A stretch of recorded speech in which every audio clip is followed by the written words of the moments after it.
Are you tired of these annoying zippers? It sucks. But wait! You don't need to throw it out. If the teeth of your zipper are intact, then your jacket is completely salvageable. So today, I'm going to show you different ways to fix the slider on your zipper. Now, you might have seen some creative ways to try to fix it, including using a fork as a guide to install the slider, but it's exactly the same as just using your hands, so this method is only an instantaneous solution. You might also see others using pliers to tighten the slider a little, so feel free to try these methods, but they will only last you about a week because the balance between both parts of the zipper is very delicate and it needs millimeter level precision, so just putting the slider back on is not going to fix the problem. So the first thing to look out for is in the case that your slider appears to be gone. If so, I would recommend just checking at the very top of your jacket because it tends to hide there. Now, I know you're thinking that seems a little obvious, but you'd be surprised with how often this happens.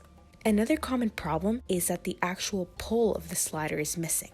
I've seen people using safety pins or paper clips, and although it works, it's not the most chic solution. For this, I would recommend purchasing these zipper slider pull tag replacements online. And yeah, you can just find these online or at your local fabric store. So this is an excellent solution.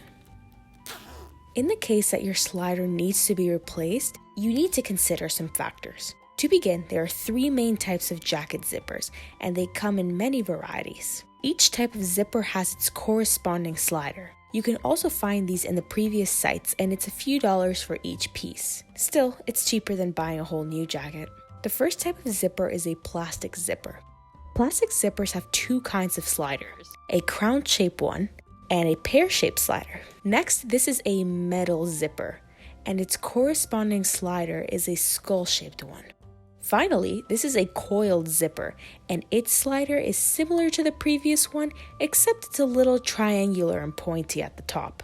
Now you need to find your necessary size, which is found at the back of the slider. Sizes range from 2 to 10, and I am demonstrating a 5, 10, and 3, respectively. Finally, you need 2 types of pliers. My name is cutting pliers. And I'm needle nose pliers. Now that you have met the qualifications, we can begin to replace the slider. First, I'm grabbing my cutting pliers and I'm squeezing the stopper at the top of the zipper so I can slide it off. Next, I'm removing the old slider, and I like to compare this to my new one to make sure that they match. This is like a mini organ transplant, so we definitely need a good match. And now I'm just putting the slider back on at the top and securing my stopper firmly using my needle nose pliers. And voila!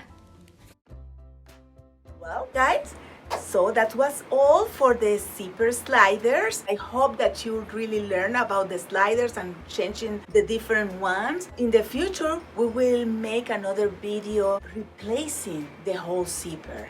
Thank you for our 500 subscribers. If you haven't subscribed yet, don't forget to subscribe. Bye.